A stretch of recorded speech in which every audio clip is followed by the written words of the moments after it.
Bonjour à tous. Donc, on va maintenant regarder la correction de l'exercice 3. Alors attendez, pourquoi est-ce qu'il ne veut pas bouger ce truc-là?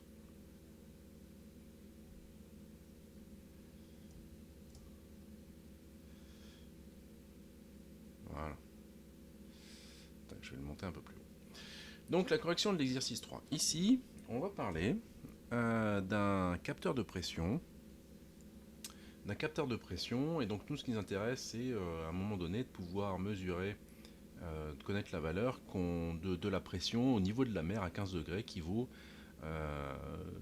1,01325 bar. Mais la pression qu'on va devoir mesurer, elle va devoir varier de 870 hectopascales jusqu'à 1083 hectopascales. Et donc pour faire cette mesure-là, on se pose la question d'utiliser l'un ou l'autre des capteurs qui sont présentés ci-dessous. On va avoir donc le 4115 et le 4250, c'est les petits noms qu'on va utiliser. On va oublier le MPX et le AP. Donc quand on parlera du 4115 ou du 4250, ça voudra dire qu'on parle de ces deux capteurs-là. On nous donne des caractéristiques. Ici, on va avoir l'étendue de mesure de 15 à 115 ou de 20 à 250 kPa. La sensibilité qui vaut 46 millivolts ou 20 millivolts pour le deuxième. Et on voit qu'ils ont tous les deux les mêmes tensions minimales et maximales. Donc 0,204 volts pour la tension minimale et 5,1 volts pour la tension d'alimentation. À ces deux capteurs, on nous indique qu'on associe un CAN de résolution 10 bits et de pleine échelle à 5 volts. Donc la première question, ça va être, comme très souvent, la nature du mesurand et de la réponse de ces capteurs. Donc de ces capteurs, c'est le 4115 et le 4250. Donc là, si jamais on regarde, on fait un petit résumé de la question 1, au final, d'un point de vue, on va avoir ici, hop, très beau rectangle déjà, vous pouvez apprécier. Et donc, on va avoir ici un CAN, et ici, on va avoir notre capteur, hop, avec un U, c'est mieux, qui arrive ici. Donc le mesurand, il est là, le mesurand, il est là, hop, le mesurand. Et ici, qu'est-ce qu'on va avoir comme grandeur? On mesure une pression, donc c'est une grandeur analogique. En kPa. Ici, on va avoir, après le capteur, on va avoir des volts, puisqu'on transforme, quand on le voit ici d'ailleurs sur le graphique, des kPa, on les transforme en volts. C'est ce qui nous indique également ici en fait l'étendue de mesure donc, qui est en kPa, et on voit bien que la sensibilité, donc qui permet de transformer ce qu'on mesure, les kPa, en la grandeur qui est juste après, donc ici on est en millivolts. Donc ici je vais avoir des volts, et les volts c'est une grandeur analogique. Et en sortie, on rajoute le CAN, donc on va passer on aura des bits ici, et donc on aura une grandeur qui sera numérique.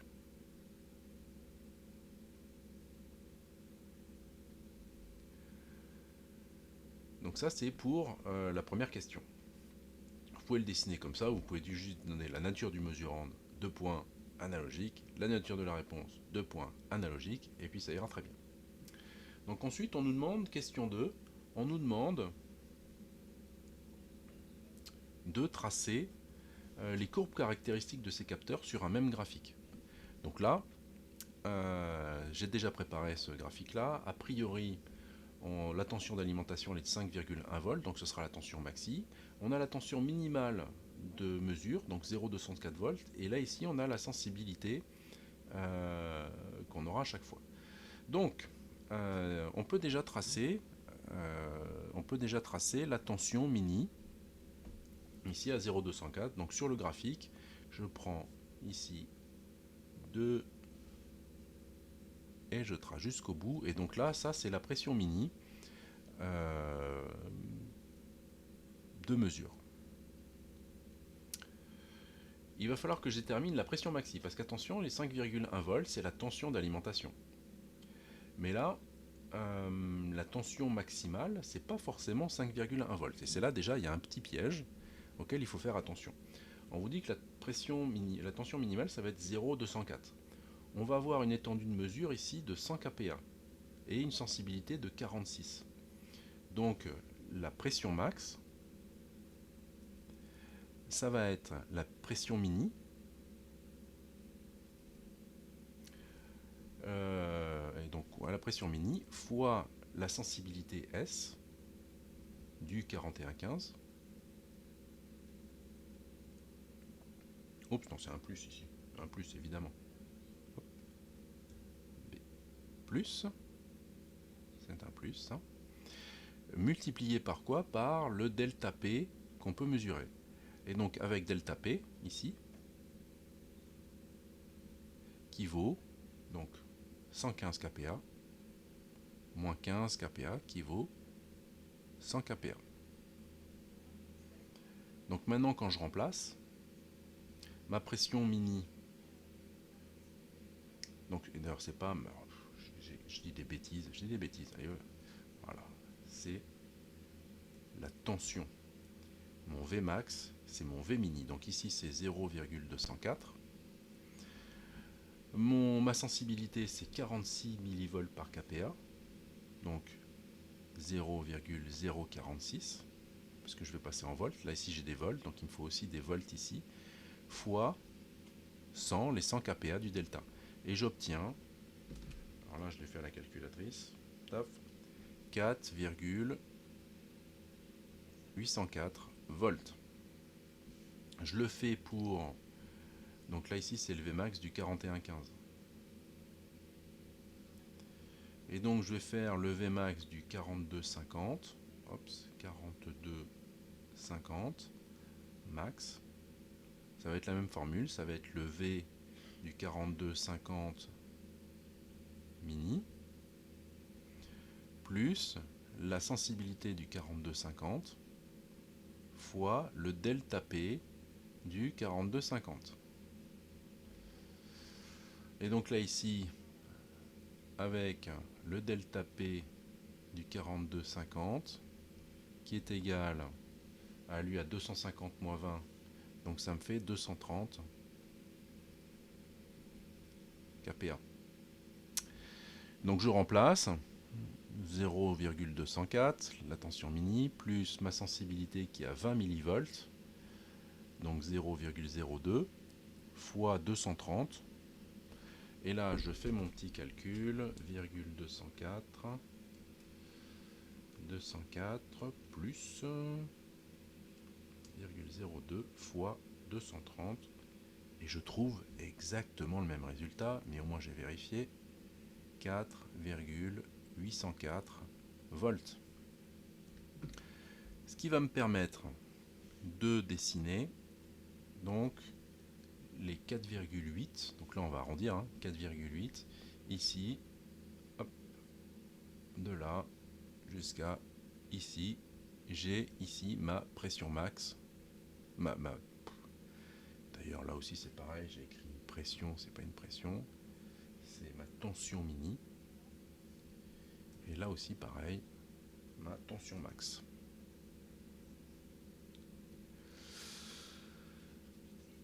Voilà, ça c'est fait. Donc maintenant pour ma première, pour le 41,15, je vais avoir ici de 15 kPa, donc 15 kPa c'est à peu près ici, jusqu'à 115 kPa. 115 ça va être ici, et donc je vais à la tension max, et clac, là ici j'ai la courbe caractéristique du 41,15. Et je vais changer de couleur, on va prendre un vert par exemple, non, ou allez un vert, hop, un vert, et là je vais de 20, donc c'est ici, paf, jusqu'à 250, donc 250, c'est le point qui est ici, tac, et donc là j'ai la courbe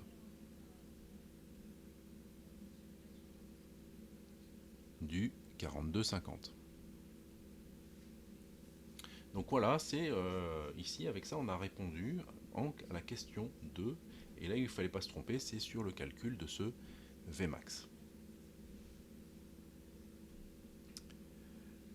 On va regarder la question 3. On nous demande maintenant de calculer le quantum du CAN, puis de déterminer quelle variation de pression occasionnera un changement d'échantillon. Alors, la première partie, ça maintenant, question 3. Vous devez être rodé, on l'a déjà fait 2 fois, le quantum, donc calcul du quantum Q.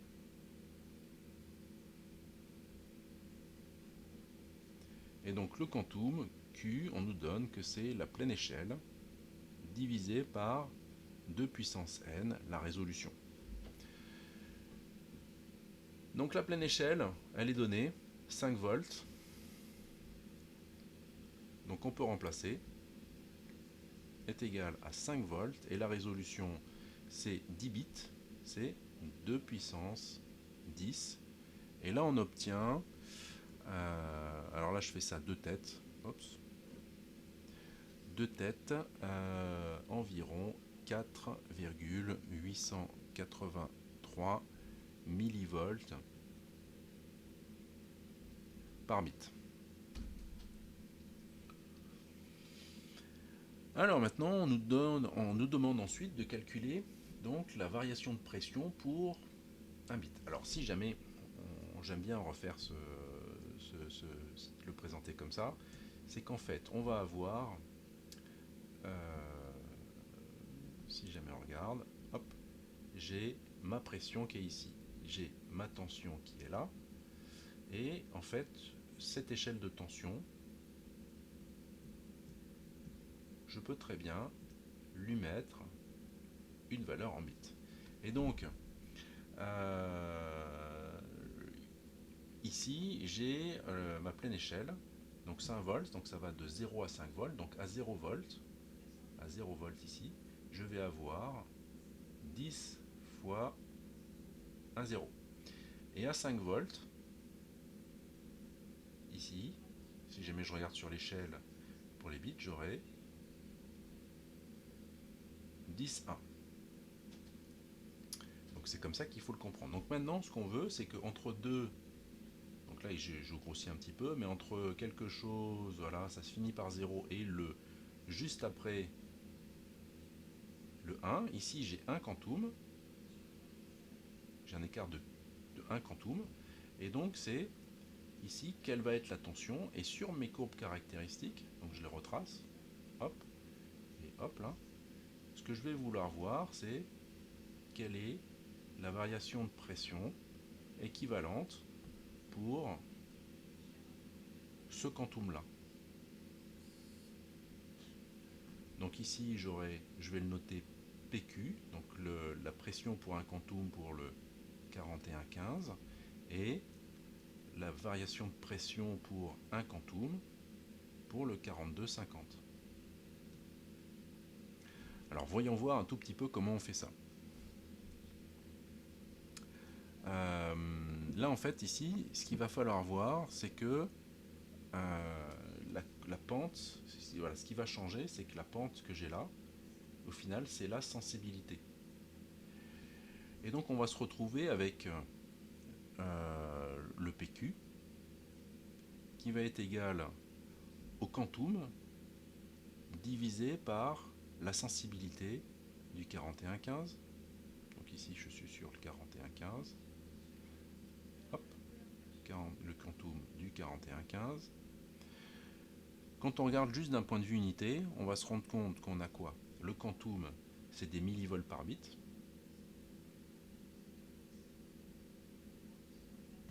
Et la sensibilité, c'est des millivolts par kPa.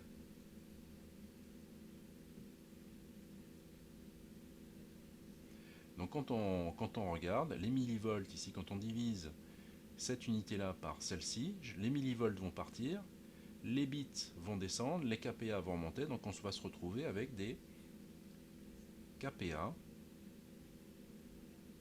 par bit. Ça va être l'unité de notre PQ qu'on va obtenir. Et ça tombe bien parce que c'est bien ce qui est demandé. On vous demande la variation de pression par échantillon. Échantillon, il est en bits, donc la variation de la pression pour un bit. Donc c'est exactement ce qu'on va obtenir en faisant ça. Et donc quand on remplace Q pour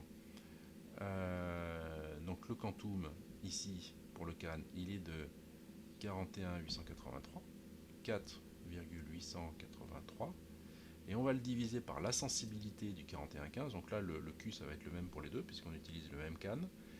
Et donc ici la sensibilité c'est 46 millivolts. Donc ça nous fait 0,046 et on obtient donc 106,15 pascal par bit. Pour le 4250, on va obtenir, donc ça va être le même quantum, et je le divise par la sensibilité du 4250, et donc là j'obtiens 4,883, et je le divise, et là je suis juste en train de faire une bêtise, là. Je suppose que vous l'aurez déjà remarqué chez vous, c'est qu'ici j'ai des millivolts, donc là ici en bas il ne faut pas que je mette des volts, il faut que je mette des millivolts. Donc je divise par 46. Comme c'est des kPa, c'est 46 millivolts par kPa, en fait là ici on peut le transformer en pascal. Et donc au final ici on trouvait, si jamais on trouve ce résultat, tant qu'à faire on va être précis. Voilà, je me reprends, je vais me corriger sur le dernier là. On trouve 0,10615 kPa par bit. Et donc là, si jamais je fais la même chose, 4,883 millivolts par bit, je vais le diviser par 20 millivolts par kPa. 20 millivolts par kPa, et donc j'obtiens 0,24414 kPa par bit. Ce qui nous fait 244,14 pascal par bit ici. Et ici c'est pareil, on va le noter en pascal par bit parce que ce sera plus joli. Donc ça c'est les sensibilités. Donc c'est la variation de pression pour un échantillon. Donc c'est comme ça qu'il faut le comprendre, c'est un échantillon, c'est le quantum Q, et donc c'est la variation de pression pour un quantum. On va passer à la question 4.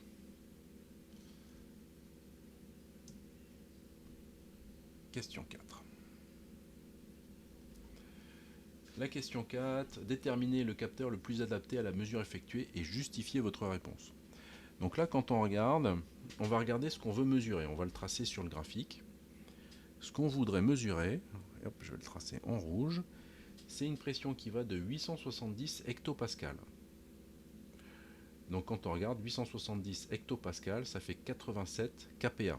Donc 87 kPa, c'est à peu près... Donc là ici, je suis à 90, 88, 87.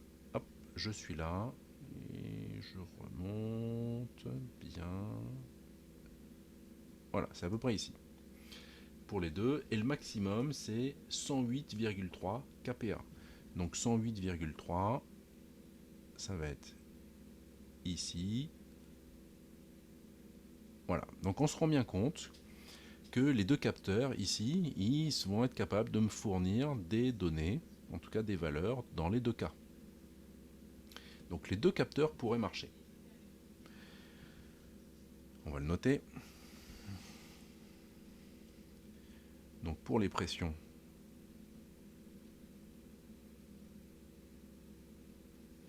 à mesurer,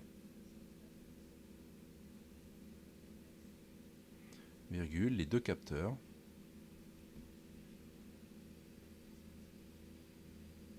fournissent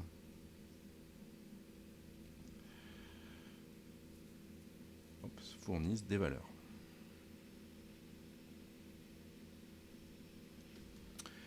Après, ce qu'on peut remarquer, c'est que pour le premier capteur, le 4115, il a une sensibilité qui est plus importante. Et donc quand on regarde bien, ça se voit la sensibilité.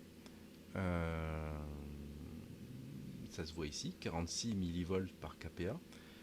Et ça se voit aussi sur à chaque fois la pression qu'on va obtenir. On voit qu'ici on va avoir un delta.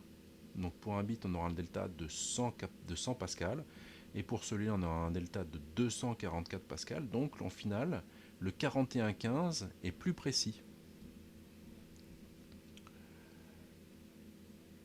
Donc du fait de la sensibilité.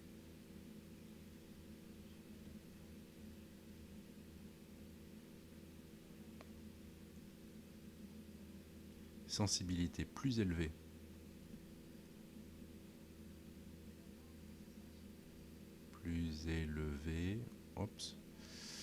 du 4115. Alors j'écris assez mal parce que je suis tout en bas de ma tablette. Je vais descendre, hop, je vais remonter. Virgule, celui-ci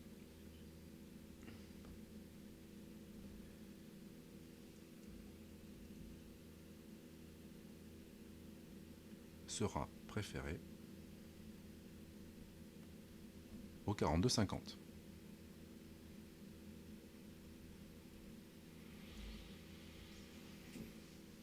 Donc comme ça, en fait, on aura des à chaque fois qu'on passera ici de 100 pascal supplémentaires, on changera de bit, tandis que là, il faudra attendre 244. Donc en gros, celui-ci est 2 fois plus précis dans la zone qu'on va mesurer, 2 fois plus précis que le 4250. Donc avec ça, on a fait la question 4, et maintenant, on va passer à la question 5. Déterminer l'échantillon retourné par le CAN lorsque le capteur choisi mesure 1,01325. Les 1,01325, je vous rappelle, c'est la pression au niveau de la mer à 15 degrés Celsius. Donc là, il faut faire un tout petit peu des maths. Hop. Je vais descendre jusqu'à ce que j'ai plus de place. Donc je prends ma question 5.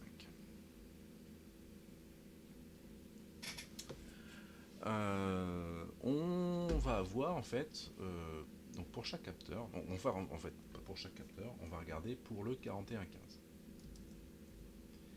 Pour le 4115, on a une courbe, donc on a une équation de courbe, une équation caractéristique.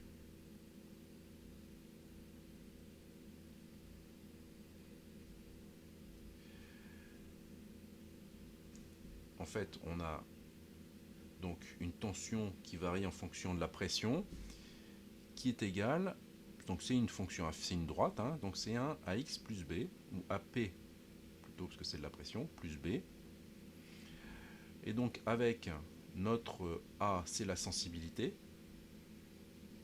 qui est égale à, donc, à 46 millivolts par kPa. Et il va falloir qu'on calcule B. Quand on regarde ici, on prend ce point-là. Donc pour 15 kPa, on a U de P qui est égal à 0,204 volts. Donc on remplace. Donc 0,204 va être égal à 46 millivolts. Donc là on est en volts, donc on va mettre 0,046. Donc ça c'est le A, c'est celui-là là. Fois, ici on est à 15 kPa, donc on est en millivolts par kPa, donc ça on reste en kPa, fois 15, plus notre B. Et donc avec cette équation là, qu'on a retrouvée en écrivant l'équation caractéristique du capteur, on va trouver B qui est égal à, que je vous dise pas de bêtises, 4,8 quelque chose, mais je vais juste le vérifier. Ou même pas. Moins 0,486 volts. Ce qui est normal, puisque si jamais on descend, on voit bien qu'on va passer en dessous de 0. Donc là, en tout cas, quand on réfléchit au résultat qu'on a trouvé, par rapport à la courbe qu'on a tracée au-dessus, le 0,486 paraît correct. Donc maintenant, j'ai mon équation caractéristique, je connais le A, 46 mV par kPa, je connais le B, moins 0,486. Donc je vais pouvoir calculer, voilà, pour cette pression de 1,01325, quelle va être la valeur retournée par le CAN.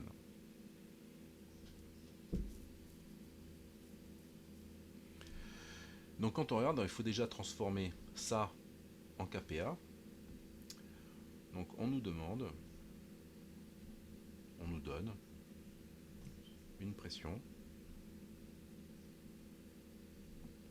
de, et donc ça aussi on va peut-être se rappeler, de 1,01325 bar. Et là ce qu'il faut savoir, or 1 bar, c'est égal à 10 puissance 5 puissance 5 pascal. Donc 100 000 pascal. Donc 1,01325 bar, ça va nous faire en pascal 1,01325 bar, ça va être égal à 1 million 320, hop, à 101 325 pascal. Et donc en kPa, on en enlève 3, ce qui est égal à 101,325 kPa. Donc là, les changements d'unité, il faut bien savoir les faire. Transformer des bars en kPa, c'est quelque chose d'assez primordial, en tout cas en sciences de l'ingénieur, puisqu'on utilise très souvent les pressions. Donc maintenant, on va calculer, maintenant qu'on connaît l'équation caractéristique, on va calculer la tension qu'on obtient avec pour cette valeur de pression. Donc U de 101 quelque chose, hein, on va le remplacer, ça va être égal donc à nos 46 millivolts, 46 millivolts par kPa, fois nos 101,325 kPa. Donc là je remplace, j'ai mon A, c'est ma sensibilité, mon P, c'est la pression que je viens de calculer ici, moins les 0,486 qu'on a trouvé avant. Et donc là j'obtiens justement mes 4,8 volts. Donc là ici ça va donner beaucoup plus, hein. Je vais le mettre en millivolts, donc ça me donne 4174,95 millivolts, ce qui est égal à 4,17495 volts. Donc ça c'est ce que je vais avoir au niveau de l'entrée ici, au niveau de l'entrée de mon CAN. Donc là si jamais je reprends mon CAN, lui ce qu'il fait, c'est que ici c'est 0 volts, ici c'est 5 volts, ici j'ai que des 1, là je sais pas, j'en ai 10, hein. Ici j'ai que des 0, hop hop hop, attendez je reprends, donc à faire on va le faire comme ça, hop, donc là j'ai mes bits, j'ai que des 0 et que des 1, là ici j'ai ma barre en volts, j'ai 0 volts ici et j'ai 5 volts là, et en fait je vais avoir une droite, et donc on va retrouver pour 4,17 là, 4,17495, je veux retrouver quelle est la valeur, et là on va le calculer en fait ce qu'on va calculer c'est le nombre de quantum qu'on veut avoir, donc je veux calculer le nombre de quantum que j'ai juste avant. Ici, justement, ce que c'est, je vais avoir Q ici, c'est mon quantum, c'est lui qui me donne, quand on regarde, c'est des volts par bit.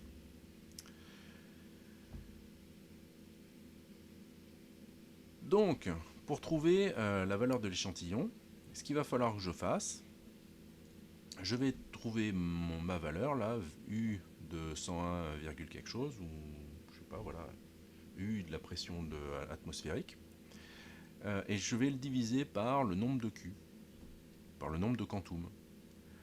Donc je vais me retrouver U divisé par Q, si je me simplifie, et donc je trouve 4,17 495, 4,17 495 que je vais diviser par le quantum qui vaut la pleine échelle divisé par 2 puissance 10. Et donc là je vais trouver environ 855,03. Ce qui veut dire que l'échantillon, donc fourni par le CAN,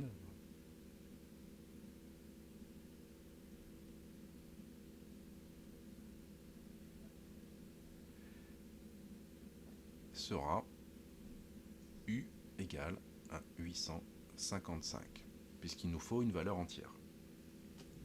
Si jamais on regarde juste un tout petit peu les unités, hop, ici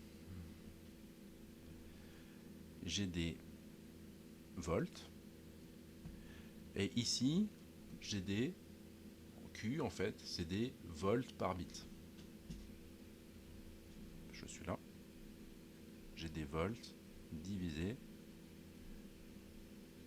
par des bits. Donc au final, qu'est-ce que j'obtiens ici? J'obtiens 855 bits. C'est pour ça, et des bits, ça peut être que entier. Donc en fait, je vais avoir sur mes 2 puissance 10 qui sont 1024, sur mes 1024 Q que j'ai, qui sont possibles ici, je vais être au 855 pour cette tension de 4,17 495 volts. Voilà, donc je vous laisse revenir vers moi si jamais vous avez des questions, et on va voir les autres exercices juste après.